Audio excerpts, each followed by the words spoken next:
vous avez en gros des Apple et des non-Apple. Parce que vous n'aurez que des faces d'ordinateur en face de vous. Ils sont tous sur un ordinateur. Vous pouvez très bien dire, moi je ne supporte pas ça parce qu'il y en a plein qui sont sur les réseaux sociaux, je veux qu'on m'écoute.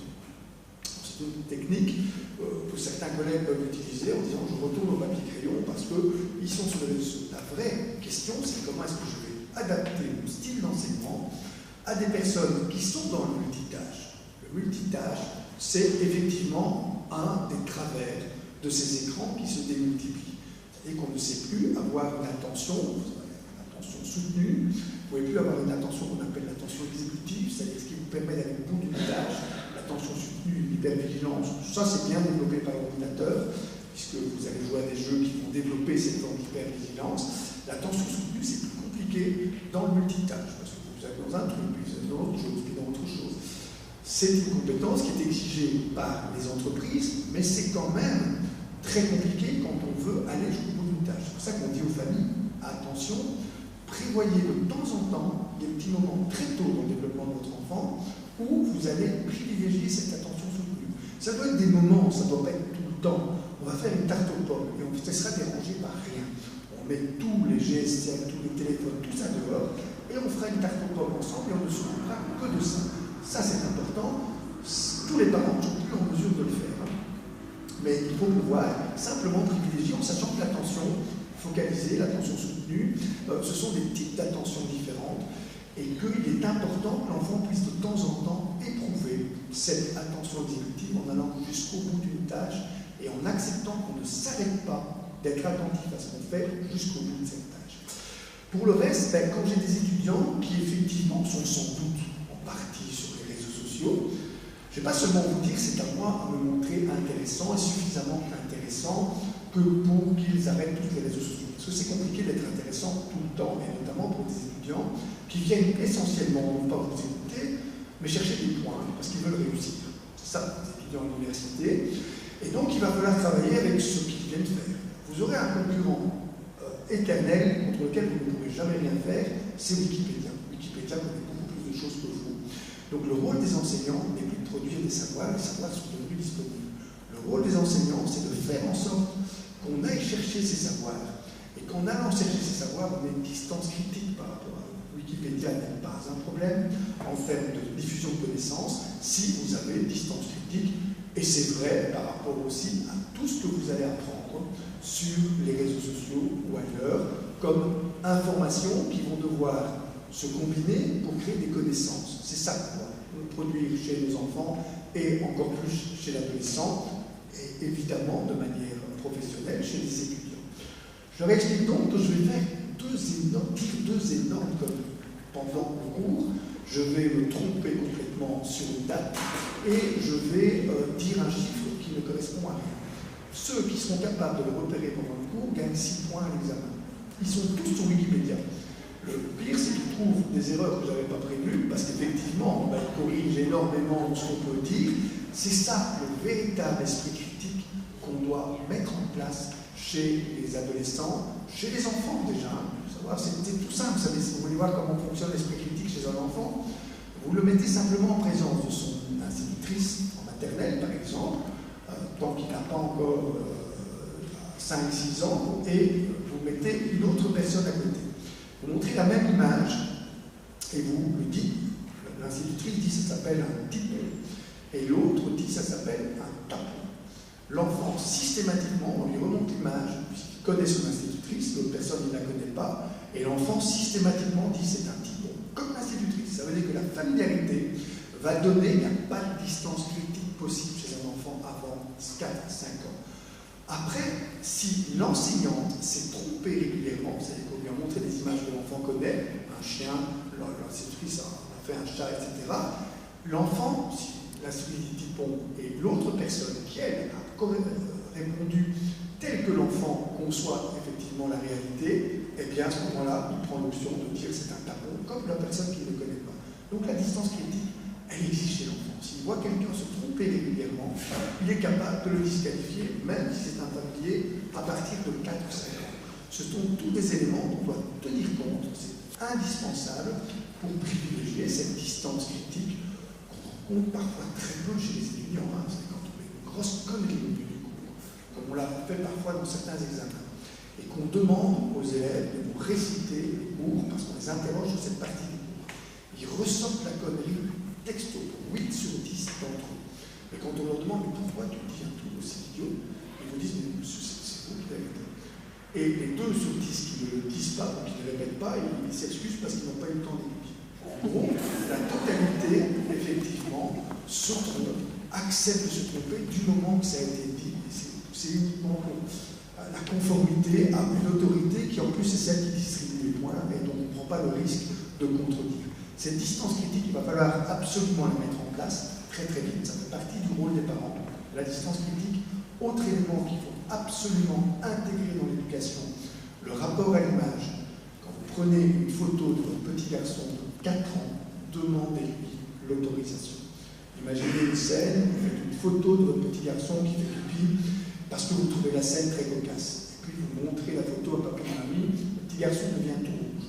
Vous aurez beaucoup de mal à lui expliquer 15 ans plus tard que la photo de sa petite amie dévêtue qu'elle lui a donnée dans un moment d'intimité, elle ne lui appartient pas à lui, mais elle appartient toujours à sa petite amie. Vous avez des tas de pays dans lesquels le métier de paparazzi n'aurait jamais été considéré comme un métier honorable. On a accepté cette idée-là, que quelqu'un pouvait, quand il prend la photo de quelqu'un d'autre, vendre cette photo et même gagner sa vie en vendant ce type de photo. Évidemment, maintenant, le rapport à l'image sur les réseaux sociaux est devenu très compliqué. Ça, c'est le rôle des parents, de moduler cette forme de rapport à l'image pour que l'enfant comprenne que l'image appartient toujours à celui qui est dessus. Troisième élément important, la distance entre l'intime et l'intimité. Ce n'est pas la même chose, et on mélange tout ça. L'intimité, c'est ce qui vous appartient dans votre vie privée, mais qui est susceptible, en fonction des exigences d'un monde social, d'être rendu public. En gros, on peut demander actuellement à un homme politique de donner sa déclaration d'impôt. C'est pourtant sa vie qu'il réalise dans son cercle d'intimité. Il y a 20 ans, c'était inconcevable de proposer et d'imposer ce type de comportement. Si je veux connaître la façade de vos maisons, il suffit d'avoir vos identités. Pour la plupart d'entre vous, vous connaîtrez dans quelle maison vous habitez. Ça, c'est l'intimité. Le monde, actuellement, exige beaucoup de transparence et favorise ce qu'on appelle l'extimité. C'est pas trop grave sur ce plan. Par contre, l'intime, quelles que soient les exigences d'un monde social, ça n'appartient qu'à vous. Vos fantasmes sexuels, votre corps, la nudité, tout ça n'appartient qu'aux personnes et non, ça n'a rien à faire sur des espaces publics que constituent les réseaux sociaux, qui sont tous des espaces publics. Ça, c'est le véritable enjeu des parents, c'est d'apprendre ces nouvelles mutations qui font qu'on doit expliquer à un adolescent qui était sur un espace public quand tu fais ça. Quand tu es sur un réseau social, quel qu'il soit, que ce soit un réseau prétendu intime, hein, comme Messenger, tu peux m'envoyer tes photos, t'inquiète pas, oui, tu t'en partages sur un espace public, au-delà, par exemple, comme Facebook, et votre image est devenue complètement publique. Ça, l'adolescent doit le savoir, le parent doit le savoir aussi. C'est pour ça que de plus en plus, on explique aux parents comment fonctionnent les réseaux sociaux, comment fonctionnent tous ces espaces qui donnent cette puissance virtuelle à des situations réelles. C'est pour ça aussi que la solution à la problématique se trouve dans les écoles. C'est tout le travail qu'on est en train de mettre en place pour le moment. 90% des élèves harcelés, ou cyberharcelés, le sont par les élèves de leur classe. C'est un espace réel sur lequel on a juste mis une caisse de résonance virtuelle qui donne énormément de puissance à ce qui est réalisé. Là, on doit effectivement, en tant que parents, s'interroger avec l'école, et pas contre l'école, avec l'école, pour mettre en place des dispositifs qui nous permettent simplement d'être présents sur les réseaux sociaux, pas en tant qu'amis de vos enfants sur Facebook, hein, n'essayez pas. D'abord Facebook, généralement ils s'en foutent maintenant, parce que Facebook c'est devenu pour eux un réseau social pour les vieux, donc ça ne les intéresse pas des masses, et en plus, être ami avec son parent, ça n'a pas d'intérêt. Par contre, dire, je suis là, s'il t'arrive quelque chose, et nous mettrons en œuvre des manières de faire qui vont permettre d'éviter que tu sois impuissant face à ce qui t'arrive, simplement parce qu'on va démonter ce qui se trouve. Ça, c'est le rôle du parent. Comme c'est le rôle du parent de ne pas faire de l'écran un ennemi, mais un habile pédagogique avec lequel il va pouvoir construire une éducation qui se réalise de plus en plus dans le plaisir et dans lequel le rôle des éducateurs, qu'ils soient professionnels ou parents, est essentiellement de donner des méthodes d'apprentissage plutôt que des contenus d'apprentissage, parce que ces contenus existent sur les écrans, il faudra juste aller les chercher. Un adolescent, je terminerai par là, qui joue à Assassin's Creed est un adolescent qui parle à Robespierre et à Danton. Évidemment que si le prof d'histoire utilise ce qui est dans le jeu Assassin's Creed pour en faire un cours dans lequel il va juste, sans doute, corriger les petits détours historiques, etc., il aura beaucoup plus d'impact sur l'élève et il va comprendre que finalement la connaissance, ce n'est jamais que rajouter du neuf sur celui déjà connu. Parler d'Assassin's Creed, l'adolescent pourra entendre tout ce que vous avez à lui dire de la Révolution française en collant les connaissances nouvelles sur celles qu'il aura déjà réalisées en fréquentant tous les acteurs principaux de cette Révolution française. C'est pour ça que l'écran n'est pas a priori un ennemi et qu'il faut éviter de donner l'impression à l'adolescent ou à l'enfant que quand il est face à un écran, il ne fait rien. Ils sont en train de faire quelque chose qui n'est pas nécessairement significatif aux yeux des adultes qui s'occupent de lui, mais il fait tout sauf rien. Voilà, je vous propose maintenant de réserver toute une période de vos questions. Merci en tout cas pour votre attention.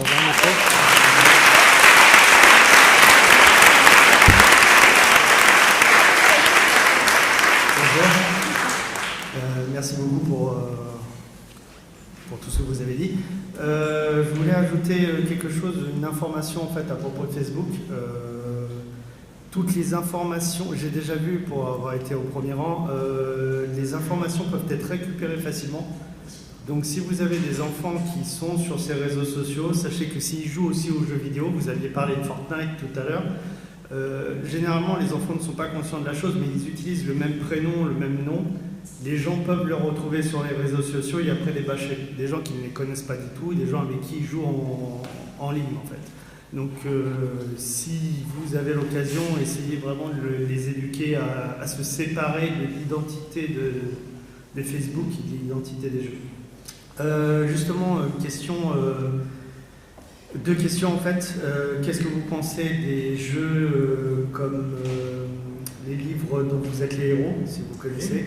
Et est-ce que vous pensez pas, je connais Call of Duty, mais est-ce que vous pensez pas qu'il y a des jeux peut-être qui feraient moins peur aux parents et qui les inviteraient peut-être plus à déguster des jeux vidéo intéressants qui sont peut-être un poil moins violents? Alors, j'aime bien votre question parce que le but d'un jeu vidéo n'est pas de ne pas faire peur aux parents. Le but d'un jeu vidéo, c'est quand même d'intéresser l'enfant, l'adolescent. Les contenus, les jeux dits éducatifs, par exemple, j'ai toujours un problème avec le mot jeu éducatif. Tous les jeux peuvent le devenir. À partir du moment où vous utilisez le jeu simplement pour favoriser votre développement.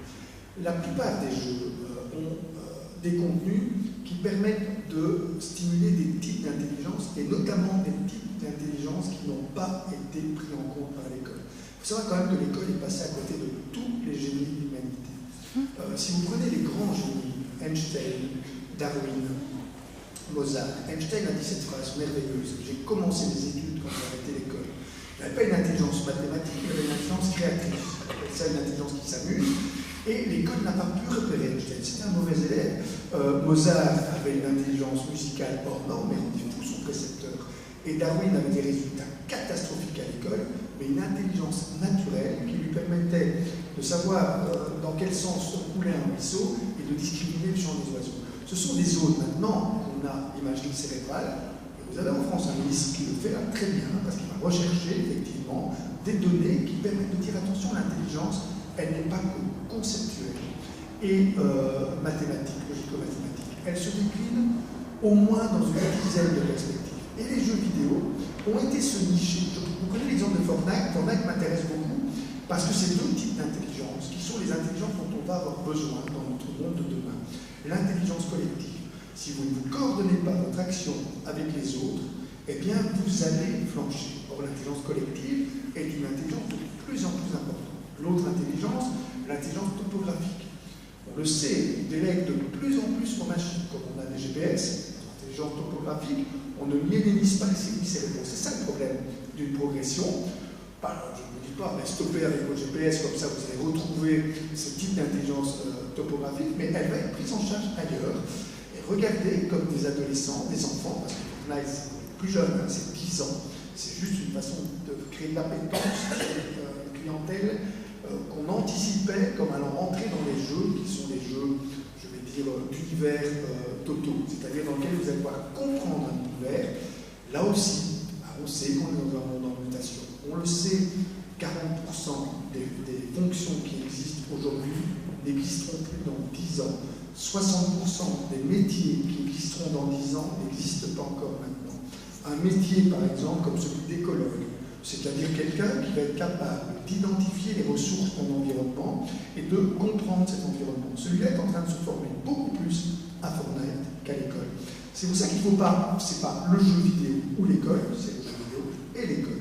L'école s'ouvre d'ailleurs de plus en plus aux intelligences multiples. Et c'est ça qui est important. C'est ça que faire peur aux parents, pour reprendre notre expression, je m'en fous un peu. En gros, lorsque le parent a l'intelligence réflexive suffisante pour s'interroger sur ce qu'il y a au-delà de l'image apparente, c'est tout le problème du parent qui est vautré devant son téléviseur, où il regarde une étape du Tour de France, parfois bidouillé à l'avance, hein, pour regarder le Tour de France et puis on leur dit qu'on n'a pas vraiment gagné, c'est un autre, qui hurle sur son fils qui est en train de jouer à Warcraft, qui est un jeu extraordinaire pour aller apprendre à comprendre, analyser et connaître des univers. Et le père, tu ferais mieux, une fois de faire autre chose que tes jeux vidéo, tu ne fais plus rien, tu deviens un légume. L'adolescent est dans un espace où il est en train d'agir. Regardez le cerveau de l'enfant qui joue, c'est celui qui utilise les deux zones qui sont celles, évidemment que c'est darwinien, qui sont celles de l'individu en quête, en chasse, simplement, donc l'anticipation, pouvoir percevoir et agir. Ce sont des domaines qui sont terriblement importants en termes de zone cérébrale. Et le livre dont vous êtes le héros?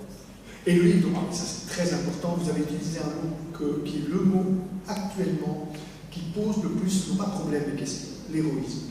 Le problème de l'identité, notamment l'identité adolescente, c'est, vous savez, un adolescent c'est beaucoup plus compliqué à notre époque qu'il y a quelques générations, parce que l'adolescent va devoir se construire lui-même, exister et devenir signifiant, existant et signifiant aux yeux des autres. Nous sommes une société qui n'est plus une société du moi. C'est une société qu'on appelle une société du soi, c'est-à-dire que vous n'êtes pas ce que vous êtes ce que vous racontez de vous. Ce qui fait que, par exemple, dans nos sociétés, la maladie d'Alzheimer est vécue comme un drame absolu. Si je ne suis plus en mesure de raconter une histoire me concernant, autant être mort.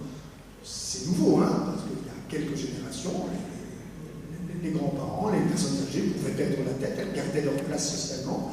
Actuellement, c'est vécu comme un drame absolu. Ça veut dire que je vais devoir être un héros. Or, le héros, eh bien, il peut se concevoir par deux chemins possibles, l'épopée, ou le mauvais geste, ou le geste, pas nécessairement mauvais, mais ça peut être le mauvais geste aussi. L'épopée, c'est long, c'est fastidieux, certains sont tentés de les faire uniquement dans les espaces virtuels, parce que c'est plus rassurant, et c'est moins dangereux qu'aller faire le djihad, par exemple, qui est une façon d'organiser l'épopée dont vous êtes un zéro, quand vous êtes annulé dans votre environnement, je vais devenir un héros, je vais faire une épopée. Et c'est parfois plus rentable d'utiliser un geste, et de manière fulgurante de devenir un héros. Et on le voit d'ailleurs, comment on peut le faire, y compris à partir d'un mauvais geste. Je vais prendre 3 exemples que vous connaissez sans doute, parce qu'ils ont été médiatisés, notamment dans le domaine du football. On va prendre 3 personnes qui deviennent des Zidane. Vous connaissez un coup de boule à Materazzi en finale de Coupe du Monde, ça en fait un héros absolu. S'il avait marqué 4 buts dans cette finale, ça aurait juste été un grand joueur. Là, aller à Marseille, n'essayez pas de dire que Zidane n'est pas un héros. Il est effectivement, il a fait ce que Achille et Hector ont fait avant lui, un combat héroïque dans lequel il a signalé que l'honneur valait plus que la victoire. Et c'est inconcevable, effectivement, pour un Marseillais de ne pas considérer que l'acte de Zidane est héroïque. C'est moi qui Zidane un peu autrement, mais on n'est jamais que le héros des siens. Prenez 2 fautes de main, l'une qui va vous concerner particulièrement vous français, celle de Thierry Henry, par exemple, contre les Irlandais, et celle de Maradona contre les Anglais. Maradona est un dieu vivant en Argentine, parce que simplement, il va marquer contre les Anglais en trichant, réellement, hein, et tricher dans notre société, lorsqu'on sait qu'il y a des tas de caméras autour de vous, c'est un acte qui pourrait être individuellement considéré comme suicidaire. En réalité, il va lui donner le statut de héros.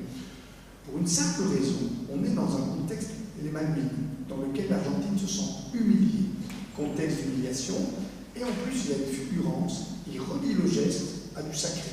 Ce que Zidane avait fait aussi d'ailleurs, hein.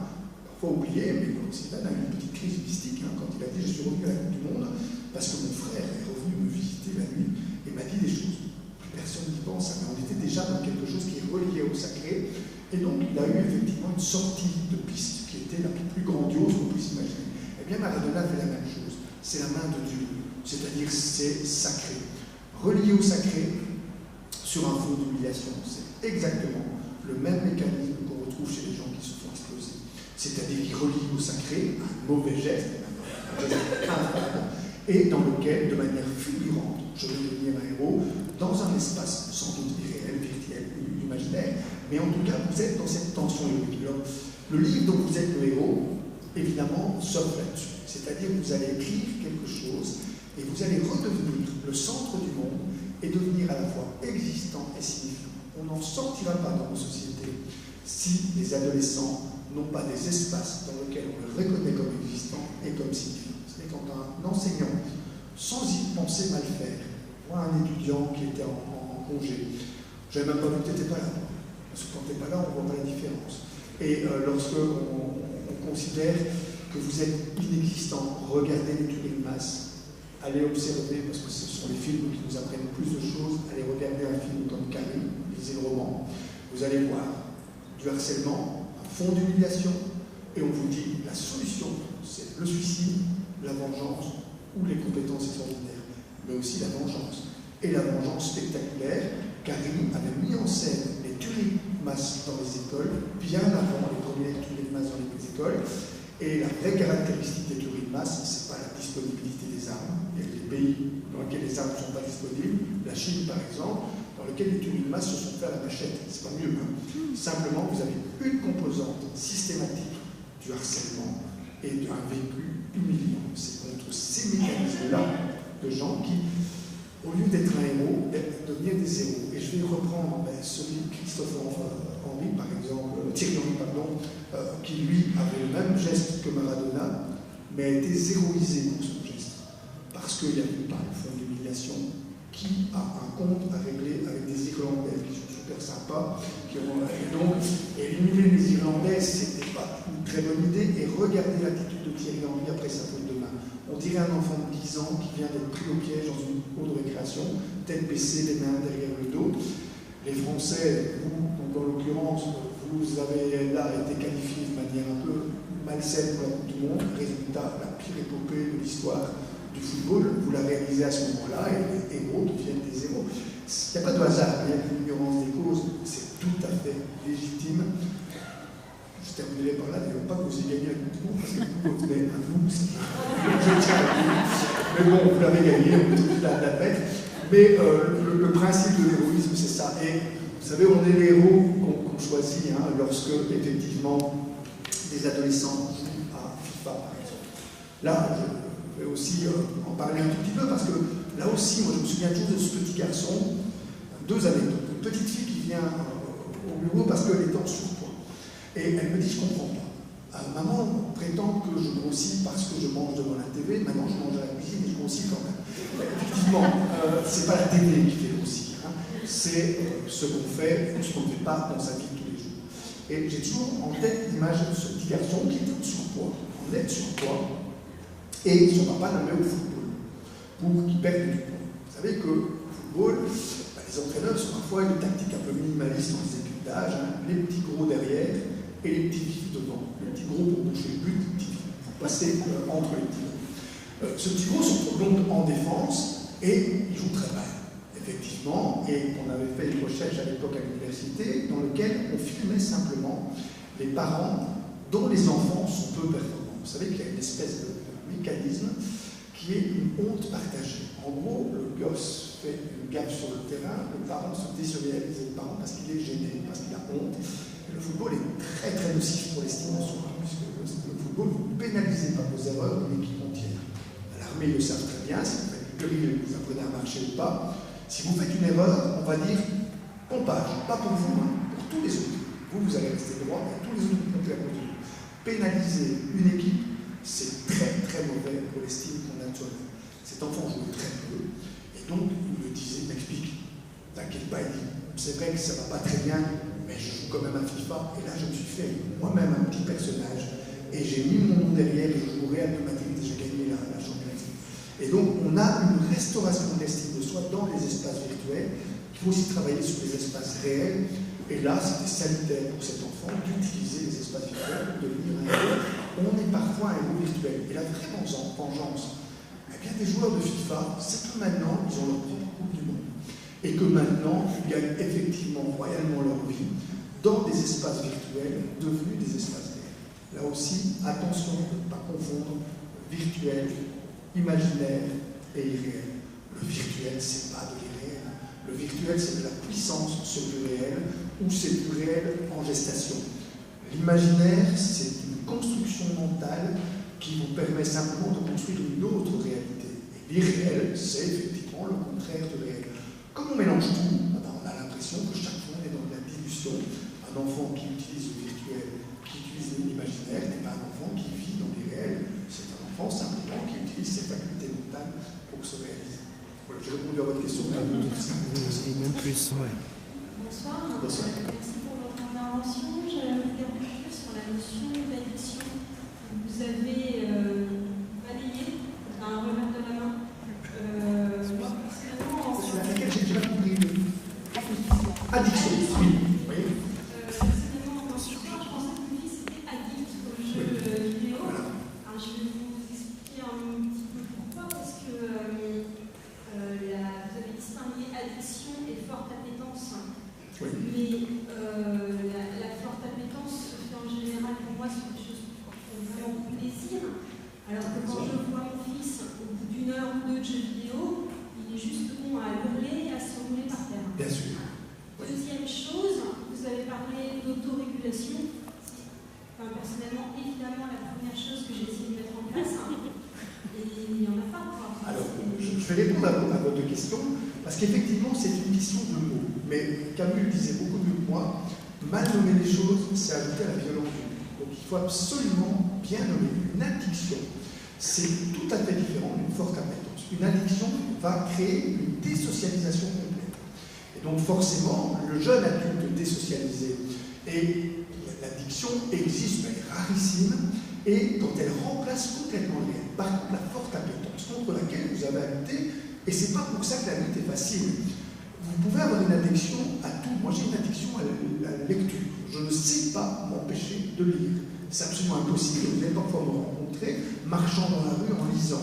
Parce que je ne sais pas m'arrêter. Donc, ce sont des mécanismes qui créent une énorme appétence. L'addiction à la lecture, elle n'est pas socialement réprouvée. Donc, c'est plutôt bien perçu. L'addiction au jeu, c'est-à-dire la forte appétence, qui est une addiction qui ressemble à quelqu'un qui me dirait « je ne résiste pas au sucré ». Je grossis, je prends énormément de poids, donc je peux entendre que de ce que vous dites derrière, ça finit par me créer des problèmes énormes qui rejaillissent sur le système éducatif parce que ce qui pose problème n'est pas l'addiction. Ce qui pose problème, c'est la manière dont vous avez ou pas des outils pour le contrôler. C'est pour ça que je parle de régulation et encore plus d'autorégulation. L'autorégulation et la régulation supposent la précision, simplement. Si vous voulez réguler, ce qui est très compliqué, il faudrait être très précis. Si vous voulez autoréguler, il faudra également être précis vis-à-vis de vos exigences. On va imaginer que vous venez en consultation pour un problème d'autorégulation. Mon rôle à moi, ça va être juste de procéder d'une autorégulation qui est réellement une autorégulation. C'est-à-dire pas je veux qu'il travaille bien à l'école, ou je veux qu'il travaille pour l'école, je veux qu'on négocie avec lui ce qui est possible de faire pour le moment. Ça veut dire qu'on va fixer des points, c'est pour ça que je parle réellement en termes de points sur ce plan-là, mais pas vos désirs à vous, ce qui est négocié entre ce qui juge comme étant possible et ce que vous estimez, vous, souhaitable. On va négocier un prix, en gros, et en dessous de ce prix, eh bien, ça va poser problème, on va devoir en discuter. Au-dessus surprime, pas de problème. Et vous verrez que l'autorégulation va se faire beaucoup plus facilement. Il y a deux domaines dans lesquels vous ne devrez pas transiger. C'est la santé de l'enfant, donc les heures de sommeil. Ça, c'est un point essentiel. Ça veut dire que sur ce plan-là, eh bien, il faut comprendre sa logique et la vôtre aussi. Je prends l'exemple pour beaucoup de parents.